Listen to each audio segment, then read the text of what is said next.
Hello everyone, I am Shalu Mehta from Samarth academy. आज मैं समर्थ academy में जो वीडियोस डालती हूँ, आज मैं बहुत टाइम बाद वीडियोस डाल रही हूँ।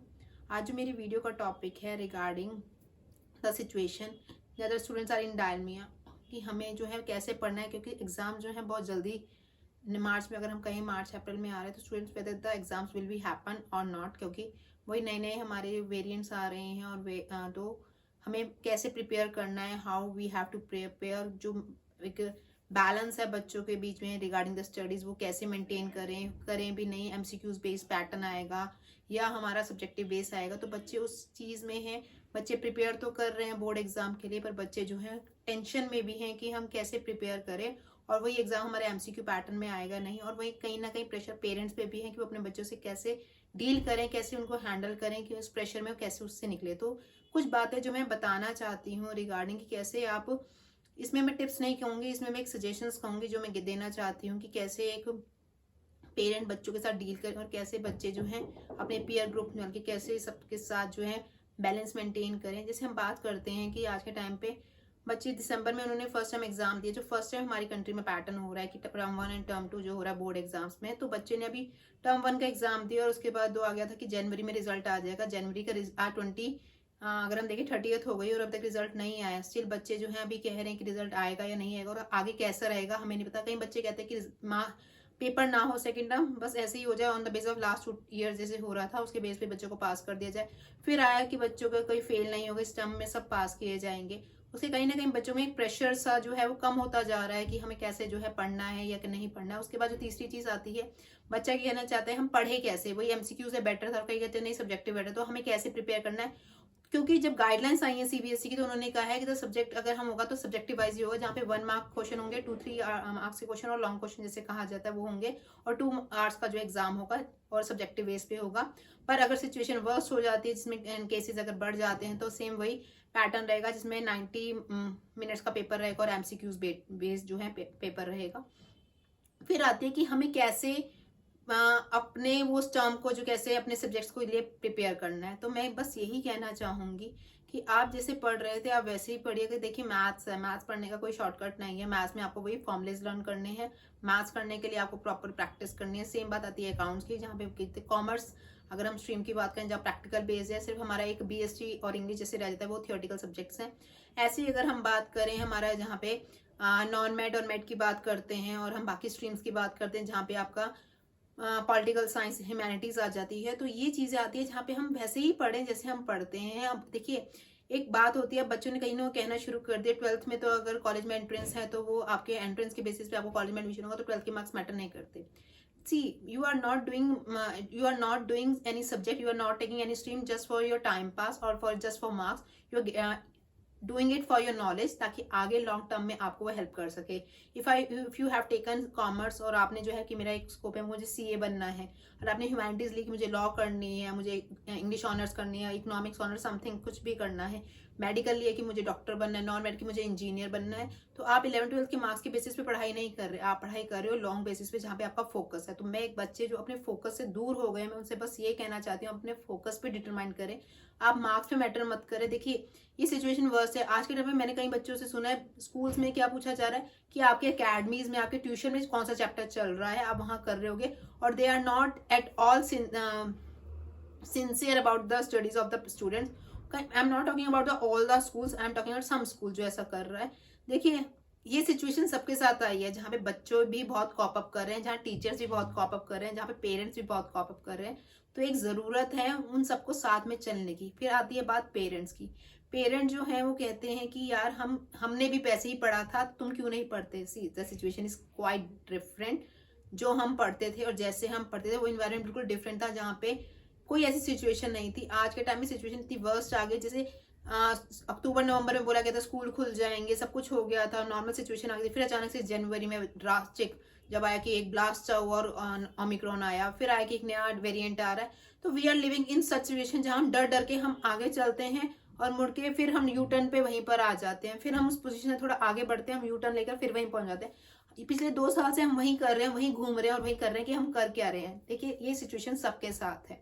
हम एक ही राउंड पे घूम रहे हैं, जहाँ पे हम कहेंगे डिस्प्लेसमेंट हमारी 0 है, डिस्टेंस हमने कितना ट्रेवल किया, हमने डिस्टेंस तो ट्रेवल किया पर घूम के हम वही में, तो डिस्प्लेसमेंट हमारी जीरो है। इसका मतलब क्या है, जितनी हम स्टार्टिंग है वही हमारा एंड पॉइंट है। तो हमने कुछ गेन नहीं किया लाइफ में, पर हमने कुछ लॉस भी नहीं किया है। हमने something is better than nothing. बच्चे जो है आज के टाइम पे, even experts are giving advice today कि आप प्लीज स्कूल खोलिए। पेरेंट्स जा रहे हैं घूमने, बच्चे जा रहे हैं घूमने, बच्चे शादियों में जा रहे हैं, बच्चे हर जगह जा रहे हैं, तो बच्चे स्कूल क्यों नहीं जा रहे हैं? तो कहीं ना कहीं तो हमें स्टार्ट करना पड़ेगा। तो मेरी रिक्वेस्ट है पेरेंट्स से कि आप प्लीज बच्चों के साथ कॉप अप करें, बच्चों को प्लीज आप उनकी हेल्प करें। जहाँ पे हमें लगता है बच्चा सिर्फ क्लास के ऑनलाइन क्लास ले रहा है तो उसको सब समझ में आना चाहिए। देखिए ऑनलाइन क्लास के टाइम पे, आज के टाइम में सब फेडअप हो चुके हैं। इवन द ट्यूटर्स जो हैं, इवन जो टीचर्स हैं स्कूल्स में, इवन द बच्चे, इवन द पेरेंट्स, वो भी फेडअप हो जाए कि कब ये खत्म होगा और कब हम सिचुएशन से निकलेंगे। ये सिचुएशन हमारे कंट्रोल में नहीं है, सिचुएशन किसी कंट्रोल में नहीं। हाँ, हम उसमें प्रिकॉशंस ले सकते हैं और हम वो चीज़ करें जो एक बेटरमेंट है बच्चे के फ्यूचर के लिए, कि हम उसमें हेल्प करें बच्चे को, कि उसको प्रॉपर एडवाइस दें हम उसको कि आपको वो करना है और आपको वो चीज़ को अचीव करना है। 10th क्लास के बच्चों के लिए एम है, क्योंकि उन्हें 11th और 12th में स्ट्रीम लेनी है। 12th क्लास के बच्चे के लिए है मार्क्स। अगर एंट्रेंस आपको कॉलेज के नहीं, आपको बाकी क्वालिफिकेशन, बाकी जो है आपको क्या स्ट्रीम चूज, आपको कौन सा फील्ड में जाना है, उसके लिए आपके जो मार्क्स नहीं, नॉलेज। इवन हमें ये नहीं पता डेबिट क्रेडिट क्या होता है, इवन हमें बिजनेस मैनेजमेंट के बारे में नहीं पता, इवन हमें इकोनॉमी, तो हम कैसे आगे जो है वो चीज़ कर पाएंगे। आई एम नॉट टेकिंग कि मैं किसी चीज़ के अगेंस्ट में बोल रही हूँ, कि मैंने बोला कि नहीं बच्चे हैं तो पढ़ना ही पड़ेगा। मैं उनके साथ में हूँ, पर मैं उनको कहना चाहती हूँ कि आप उस आज की सिचुएशन को पिछले 2 साल की सिचुएशन से कंपेयर ना करें। और पेरेंट्स से रिक्वेस्ट है, आज की सिचुएशन को पिछले 15-20 साल के पहले की सिचुएशन से कंपेयर ना करें। सिचुएशन हर जगह डिफरेंट होती है, वो हम पे डिपेंड करता है हम उसको कैसे टैकल करते हैं, हम उसको कैसे जो है फेस आउट करते हैं और कैसे उस चीज से निकलते हैं। जरूरी नहीं जो आज है वो पहले भी था, जरूरी नहीं जो आज है वो कल भी होगा। तो एक नया दौर है जहाँ पे नई नई चीजें हैं, नई नई उपलब्धियां हैं, नई नई डिस्कवरीज हैं, और इन डिस्कवरीज को करते हुए आगे बढ़ना है। तो एक छोटी सी लाइफ को एक, अगर हम एक एम्बिशन लेके, देखिए कहने सब एक बात सुनते हैं, सब वो बात कानों में लेते हैं, पर समझने का तरीका सबका अलग अलग होता है। अगर हम कहते हैं कि learning is the way of teaching, अगर मैं कोई चीज याद कर रही हूँ और वो चीज मैं सामने वाले को पढ़ा रही हूँ, तो ऑब्वियसली वो चीज मेरे को जिंदगी भर याद रहेगी। यही बात होती है अगर पेरेंट एक बच्चे को समझ रहा है, कि पेरेंट समझे कि वो बच्चा अगर अकेडमी में पढ़ रहा है, वो कहीं स्कूल में पढ़ रहा है और वो चीज उसको कहीं ना कहीं ठीक से नहीं है, तो एक तरीका है कि आपको नहीं आता। मैं ये नहीं कहती आप एक्सपर्ट हो, कि अगर आप ही पढ़ाने बैठ जाओगे बच्चा स्कूल में क्या कर रहा है या अकेडमी में क्या कर रहा है, आप उस बच्चे से समझो कि यार मुझे समझाओ, मैं पढ़ना चाहती हूँ कि ये टॉपिक में क्या है। कुछ ना कुछ बच्चा ऐसे आपसे बातें करता है या वो टॉपिक को आपको समझाता है, जिससे बच्चे को चीज तो बाय हार्ट लर्न होती है और आपको भी कोई चीज सीखने को मिलती है। देखिए नॉलेज का कोई एज नहीं होती, नॉलेज गेन करने की कोई एज नहीं। आज भी अगर मैं एक कॉमर्स स्ट्रीम से हूँ और मुझे कोई बोले कि मैं साइंस स्ट्रीम को के बारे में कुछ जानना चाहती हूँ, हाँ मेरे में एंजाइटी है, मैं उसमें जानना चाहती हूँ, उसमें क्यूरियोसिटी है, मुझे जानना चाहती हूँ, पर इसका मतलब ये नहीं कि मैं उसकी एक ऐड में कोचिंग लेना शुरू कर दूँ। हाँ, मुझे जहाँ से भी नॉलेज मिले वो मैं गेन करना चाहूँगी, और वही नॉलेज मैं जब आगे किसी को प्रोवाइड करूँगी तो ऑब्वियसली एक क्या होता है कि हम जब एक कहते हैं ना, विद्या ऐसी चीज है जितनों बांटने से बढ़ती है। तो अगर हम बोले कि टीचर्स भी अगर वो प्रोवाइड कर रही हैं जो उनकी क्वालिफिकेशन, जो उनकी स्ट्रीम से रिलेटेड नॉलेज है वो प्रोवाइड कर रही हैं, तो पेरेंट्स भी प्लीज स्टूडेंट्स की हेल्प करें। जो उनको प्रोजेक्ट्स मिलते हैं, आगे टाइम एक सिस्टम बन गया, प्रोजेक्ट बना, चलो बाहर से बनवा देते हैं हम, कोई बात नहीं, पैसे आप उनके साथ बैठिए, बच्चा कुछ तो सीखेगा। अगर बच्चा मोबाइल पे लगा है, बच्चा पबजी खेल रहा है, आपको पता है ये सब, तो थोड़ा टाइम आप बच्चे के लिए भी निकालिए कि बच्चा क्या कर रहा है, चलो आज हम बैठ के करते हैं। इवन आपको पता है आप भी मोबाइल पे लगे हैं, बच्चा भी लगा है, फिर बच्चे को हम डांट रहे हैं क्यों आप मोबाइल यूज कर रहे हैं, अरे हम भी तो मोबाइल यूज कर रहे हैं। ऐसा करने से क्या होता है, आप एक बैलेंस जो है पेरेंट और एक बच्चे में, वो इम्बैलेंस होता जाता है और वो बच्चा जो है पेरेंट से दूर होता जाता है और वो गलत चीजों पे पड़ता है। ये एक रियलिटी है।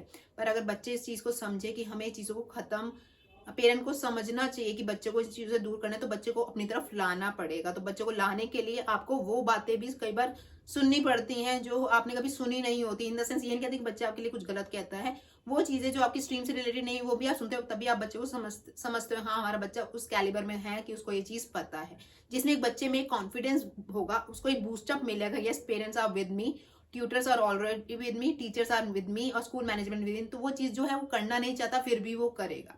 तो मैं कोई खामियां किसी में नहीं निकाल रही, मैं कोई गलतियां किसी में नहीं निकाल रही, मैं पेरेंट के लिए कुछ नहीं कह रही, मैं बच्चों के लिए कुछ नहीं कह रही, मैं बस ये कहना चाहती हूँ कि ये सिचुएशन है। हम कहते हैं ना साथी हाथ बटाना, तो ये कहते हैं अगर साथी हाथ, तो एक अकेला थक जाए तो मिलकर बोझ उठाना। तो इसमें बच्चे पे हम सारा बोझ ना डाल के एक सब मिलकर जो है उस सिचुएशन से निकले तो वो बेटर होगा। और बच्चे को हम ज्यादा एक एक छाया ना देकर उसको धूप में चलने की आदत डालें, बस बोले हाँ उस धूप में हम भी तेरे साथ हैं। हम एक बच्चे को बोले तू तो कर, हमें नहीं पता, जैसे मर्जी करना है, तूने करके दिखाना है, तो ऑब्वियसली वो नहीं कर पाएगा। पर बोलो हाँ मैं भी तेरे साथ चलने के लिए तैयार हूँ, कोई बात नहीं, थोड़ा कष्ट तू से है, थोड़ा कष्ट मैं साथ हूँ। तो कई बार वो बच्चा वो चीज करके दिखाएगा और एक टाइम आएगा वो खुद ही चल पड़ेगा और उसको आपकी जरूरत भी नहीं पड़ेगी। देखिए हर एक पेरेंट को एक चाह होती है कि उसका बच्चा उससे भी आगे निकले।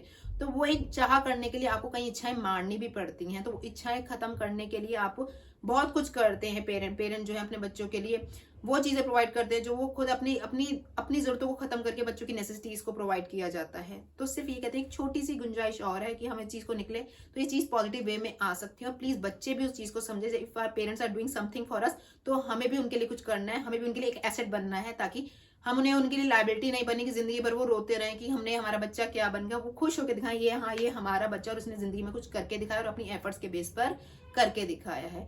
तो मैं I am not giving here to giving you a lecture कि मुझे क्या बोलना है कि ऐसे करना चाहिए ऐसे करना। देखिए you are smart enough to understand everything. आज की सिचुएशन में हर पेरेंट इतना समझदार है कि उसको पता है क्या करना अपने बच्चे के लिए। हर बच्चे को इतना पता है वो क्या कर रहा है और उसको क्या नहीं करना चाहिए। तो बस एक थोड़ा सा एक कोलैबोरेशन हो जाए जहाँ पेरेंट्स और बच्चे मिलकर वो काम करे तो वो ऑब्वियसली अचीव करेगा और मोर देन गुड अचीव करेगा। ये मेरा एक कह सकते हैं कि एक मेरा कॉन्फिडेंस कहता है कि हम जब चीज कोई करते हैं एक दिल से करते हैं, चाह से करते हैं। कहते हैं जो चीजें दिल से होती हैं वो बहुत अच्छी होती है, जो दिमाग से होती है वहां पे तो सिर्फ एक व्यापार होता है जहाँ पे कारोबार होता है। पर हमें कोई कारोबार नहीं करना, वो चीज करनी है जो दिल से निकले। और दिल जो है वो कहता है कि हाँ अगर हम पॉजिटिव वे में अपने बच्चों के साथ रहें, पॉजिटिव वे में बच्चों को बूस्ट अप करें, उनका कॉन्फिडेंस उनका मोरल अप करें, तो बच्चे वो चीज आराम से करते हैं। 24 घंटे बच्चे को डांटते रहते हैं बस की नहीं है, उसको देखो कंपैरिजन ना करके हाँ बेटा तेरे में कैलिबर है, तू और अच्छा कर सकता है, जितना कर रहा है उससे भी और अच्छा कर सकता है। तो आप खुद ही ड्रास्टिक चेंज जो है बच्चे में देखेंगे। पर जहां कंपैरिजन आ जाएगा, देख तेरी चाची का लड़का क्या कर रहा है, तेरी ताई का लड़का क्या कर रहा है, देखा उसको देखा वो बन गया। प्लीज ये चीजें ना करके जो है बच्चा करना चाहता है वो करना भी छोड़ देगा। सिचुएशन ऐसी है तो सिचुएशन के हिसाब से अपने पेरेंट्स से रिक्वेस्ट है उसको अपने आप को चेंज कीजिए। बच्चे से रिक्वेस्ट है उसमें पेरेंट्स का जरूरत मांगिए कि मुझे आपकी जरूरत है। उसमें बच्चों को अपने हम जो हैं हमें कई बार जो होता है बच्चों को घर वाले बहुत बुरे लगते हैं, बाहर वाले बहुत अच्छे लगते हैं। वो सिचुएशन में निकले बोले कि हाँ मुझे जरूरत है, मेरे सिबलिंग्स की मुझे जरूरत है, मेरी बहन बड़ी है उसने भी उसको तजुर्बा हो चुका है तो मुझे उसकी जरूरत है। वो आपको बेटर चॉइस देंगे, वो बेटर आपको ऑप्शन प्रोवाइड करेंगे, वो बेटर आपको गाइडेंस देंगे एज कम्पेयर टू वो लोग जो आपको जानते भी नहीं है और वो उनको नहीं पता आप काम के आपके लूप होल्स कहाँ पर हैं। तो मैं ये बस कहना चाहती हूँ आप जो भी करें उसको प्रॉपर तरीके से करें, जहां बिना इतना स्ट्रेस ना लेकर नॉर्मली आप हर एक चीज का टाइम बाउंड कीजिए कि मुझे इतना घंटा ये सब्जेक्ट पढ़ना है, इतना घंटा ये, प्लानिंग प्रॉपर करके चलिए। और ऑब्वियसली जब कोऑर्डिनेशन से वो चीजें होंगी तो रिजल्ट जो होगा फार बेटर होगा एज एक्सपेक्टेड।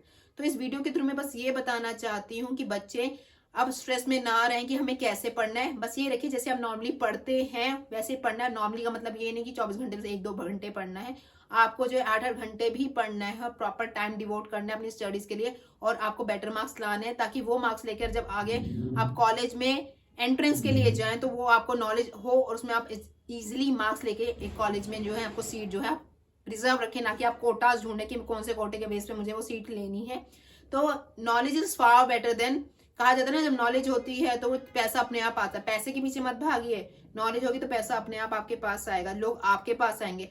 10th के बच्चे पूछते हैं हम कौन सा स्कूल में जाएं, स्कूल आप मार्क्स ऐसे लेके आए कि स्कूल वाले आपको खुद आप बुलाएं कि आप मेरे स्कूल में आके एडमिशन लो, क्योंकि आप एक शाइनिंग स्टार हो और हमारी जो एकेडमी को हमारे एक स्कूल को मतलब कि एक माइलस्टोन पर लेके जाएं।